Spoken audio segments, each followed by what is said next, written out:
मुस्काए घनश्याम, बोले बाबा कौन सा है भारी एक काम। ये कोई बड़ा काम है जो आप इतना परेशान हो? उसने फूल कहा है तो फूल पहुंच जाएंगे। और सुनो बाबा, जो उसने जेलों में भरने की धमकी दिया है तो जेल नहीं है, लेकिन कन्हैया ने ये भी नहीं बताया कि हमारी जन्मभूमि है। कहा वो जेल नहीं है, वो सत्याग्रह मंदिर है, सच्चे पुजारी का मंदिर है। और हम उससे डरते नहीं, फूल पहुंच जाएंगे। इतना कहकर के कन्हैया आज सभी ग्वाल बालों को संग में लिया और खेल खेलने भक्तों उसी काली कुंड के पास पहुंच गए। कौन सा खेल होगा? तो किसी ने कहा आंख मिचोली होगा, किसी ने कुछ बताया। प्रभु ने कहा नहीं, आज खेल होगा गेंद का,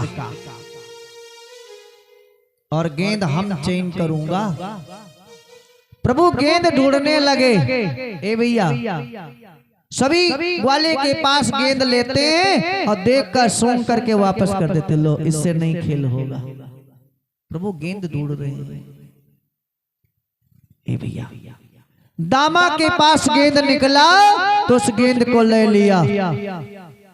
कुछ लोग कहते हैं कि कपड़े का गेंद था, ध्यान दीजिएगा, परंतु कपड़े का गेंद अगर होता तो कपड़ा पानी में डूबता नहीं है। कपड़े का गेंद नहीं था।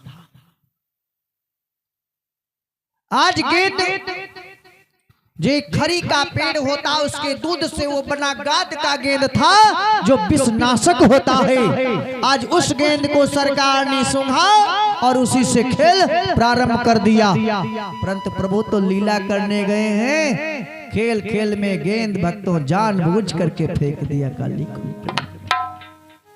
जब गेंद गिर गया तो दामा बड़ी जोर से दौड़ा कि कृष्ण, ये गेंद हमारे पुरखों का था, ये बड़ा कीमती गेंद था, ये कोई साधारण गेंद नहीं था जिसको तुमने काली कुंड में डाल दिया है। दौड़ पड़ा, कन्हैया की कमर में लपट गया। कन्हैया ने छुड़ाया कि भैया थोड़े से गेंद के लिए हमारे पीताम्बर को फाड़ रहे हो, हट जाओ। तो दामा ने कहा, रे हमको तुम डांट रहे हो, हमारे ऊपर अधिकार दिखा रहे हो। और सुबह हमने देखा था कि कंस ने छोटी सी पर्ची भेजा था तो बाबा भी रोते थे और माँ भी रोती थी, और हमको हनक दिखा रहे हो, हम गरीब हैं तो हमको हनक दिखा रहे हो। कन्हैया को ये बात लग गई। प्रभु ने दामा से कमर छुड़ाई और कदम के पेड़ पर चढ़ गए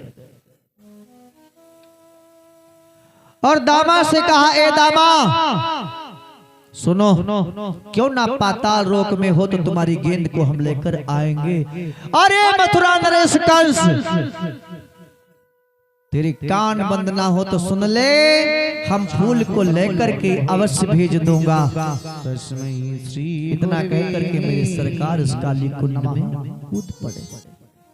जैसे प्रभु भक्तों कूदे, अब जितने ग्वाल बाल थे सब दामा को पकड़ लिया और दामा को पकड़ करके उसी कुंड में फेंकने जा रहे हैं। लेकिन तब तक बलराम जी दौड़ करके आगे आगे, रुक जाओ, इसको मत फेंकना, क्योंकि बलराम जी मेरे परमात्मा का मर्म जानते हैं। बलराम ने सोचा अगर दामा इसमें चले गए तो बड़ी समस्या हो जाएगी, दामा को मत फेंको। बलराम ने कहा, दामा को इतना कष्ट दो कि जाकर के यशोदा से नंद से बता दे कि कन्हैया काली कुंड में कूद गया। जाओ दामा।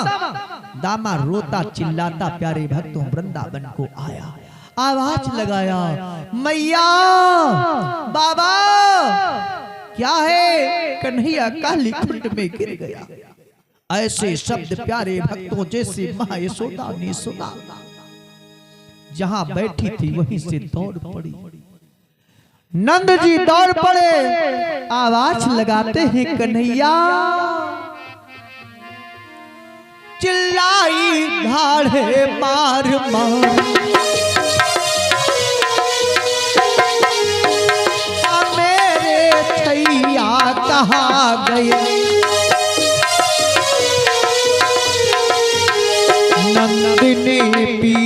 कर माथ कहा, ओ कुंवर कन्हैया कहाँ गए।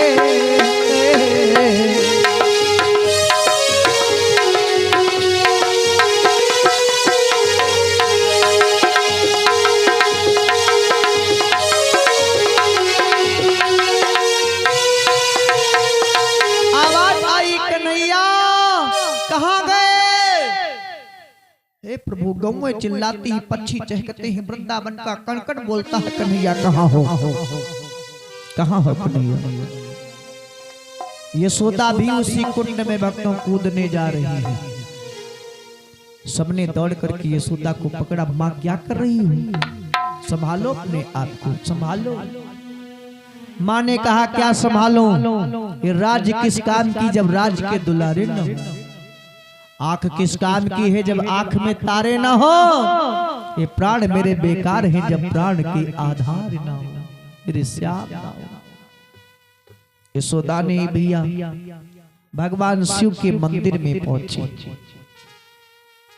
और प्रतिज्ञा करती है कि हे भोले बाबा, मैं सहस घड़ा जल ला करके आपको अभिषेक करूंगी, मेरे कन्हैया को बचा लो, मेरे श्याम को बचा लो। मैं सहस घड़ा जल चढ़ाऊंगी, मेरे श्याम को बचाओ। यमुना से जल भरती है और लाकर के भगवान शिव का अभिषेक कर रही है। इधर मेरे सरकार जब कुंड में पहुंचे, काली नाग सो रहा, नागिनियां सब जग रही। नागिनियों जब श्याम को देखा तो कहती कितना सुंदर स्वरूप है, वापस चले जाओ बेटा, नहीं मेरे पति जी जग पड़े तो तेरे प्राण चले जाए। कन्हैया ने कहा कि हम तुम्हारे पति से मिलने आए हैं, अपने पति को जगाओ, दो दो बातें कर लें फिर जाएं। नागिनियों ने कहा ऐसा पाप मैं नहीं करूंगी, तुम्हारी माँ रो रो करके मर जाएगी, तुम्हारा कितना सुंदर स्वरूप है, कितना सुंदर स्वरूप है, इसलिए मान जाओ, वापस चले जाओ। कन्हैया ने कहा ना, जगाओ, नहीं जगाएगा। तो प्रभु फिर आगे बढ़े और नाग की दुम पर पैर रखकर को मसल दिया। काली नाग सो रहा था, आज प्यारे भक्तों जग पड़ा और प्रभु के सारे शरीर से लिपट गया। जब प्रभु के सारे शरीर से लिपट गया तो कन्हैया ने एक हाथ से फन पकड़ो और एक से पूंछ पकड़ो, ए भैया, और अपने शरीर को मोटा करने लगे। ध्यान दीजिएगा, अब नाक को दोनों से पकड़े हैं बड़ी जोर से और शरीर को मोटा कर रहे हैं। अब काली नाग की एक एक गुड़िया टूटने लगी। चिल्लाए, अरे कौन हो, मर जाएंगे। नागिनियां हाथ जोड़ती, त्राहिमाम त्राहिमाम, भगवान मेरा सिंदूर ना छीनो। कहा तब जगाने को कहा था, नहीं सुन, क्षमा कर दो प्रभु, क्षमा कर दो, छोड़ दो। तो प्रभु ने पूंछ को छोड़ दिया। घबरा कर काली दूर हुआ और त्यों मोहन ने हाथ बढ़ा और झटके से नथुनी पिचका दी। उन नागनाथ ने नाथ लिया।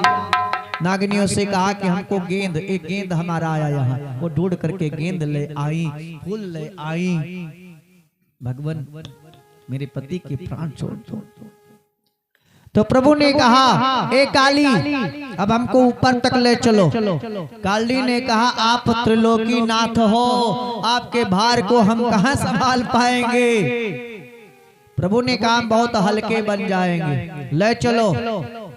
नाक के फन के ऊपर मेरे सरकार, ए भैया, एक हाथ में फूल है, एक में गेंद है, दो हाथों से बंसी बजा रहे हैं। नागिनियां सब नृत्य कर रही हैं और काली नाग बहुत प्रसन्न है। आज मैं परमात्मा का वाहन बन गया, आज प्रभु का वाहन बन गया और ऊपर को सरकती आ रही।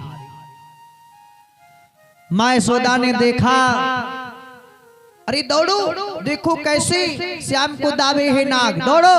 तब तक प्रभु ने छलांग मारी और यशोदा की गोद में आ गए। यशोदा ने देखा, अरे श्याम अभी तुम्हारे 4 हाथ दिखाई पड़ते थे।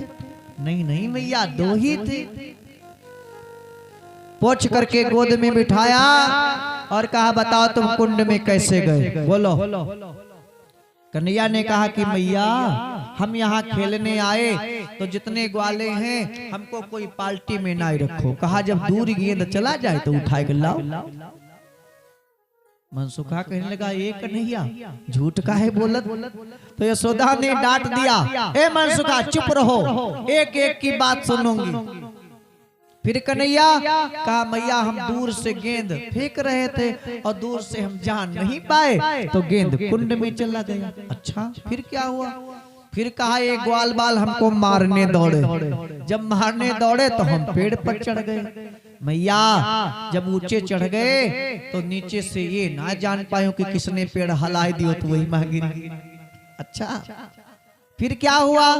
कहा ए मैया जैसे काली कुंड में पहुंचे तो काली ने कहा तुम कौन हो, कहां से आए हो? ए मैया तो हम मामक नाम बताए दिया कंसक, और जैसे ही कंसक नाम बताए तो बहुत स्वागत हुआ। गेंद और फूल दिया और ऊपर तक भेजने आया। हे भैया हंसने लगे, बड़ा विचित्र भाव बताते हैं। तो मनसुखा ने कहा एक बात बताओ, जब तुम्हारा वहां स्वागत हुआ तो फिर नाग को नाथे काहे, बताओ।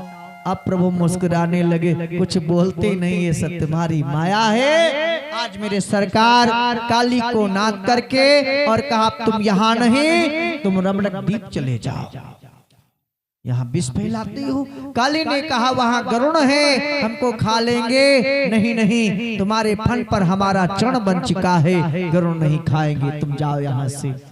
और प्रभु वापस प्यारे भक्तों आ गए, फूलों को भेज दिया और संकेत कर दिया कि हम तुमसे डरने वाले नहीं हैं। सत गुरुदेव भगवान की। प्रभु भक्तों अब दूसरे दिन फिर खेल खेलने जाते हैं, ध्यान से सुनिएगा। प्रभु जब फिर खेल खेलने गए तो कंस की तरफ से एक राक्षस ग्वाले जैसा रूप बना करके आ गया। प्रभु पहचान गए, आज बलराम की पार्टी अलग है और कन्हैया की पार्टी अलग है। खेल कहा कौन सा होगा? तो कन्हैया ने कहा आज खेल होगा फूल का।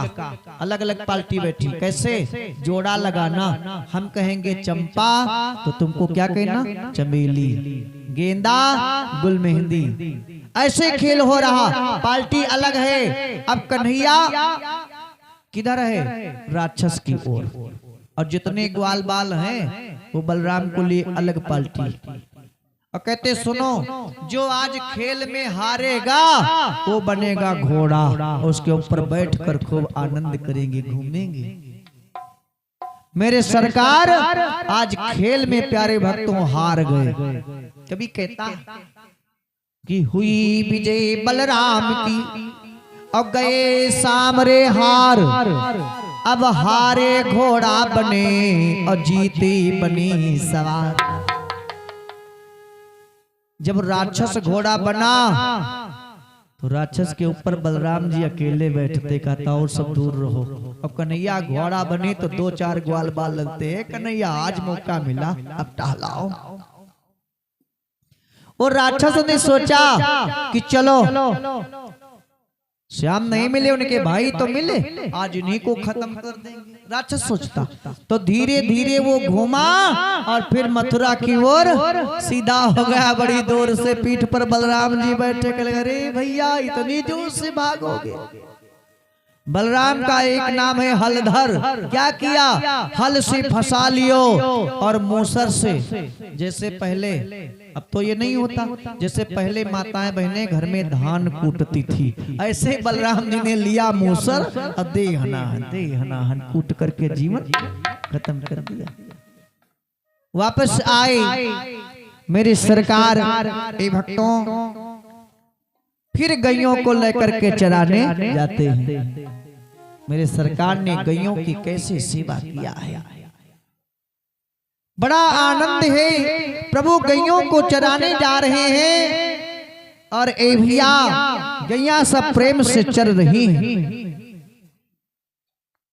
गैया चर रही हैं। अब जितने ग्वाल बाल हैं वो सब आ गए कन्हैया के पास, और कन्हैया से जानते हो क्या कहते, ए कन्हैया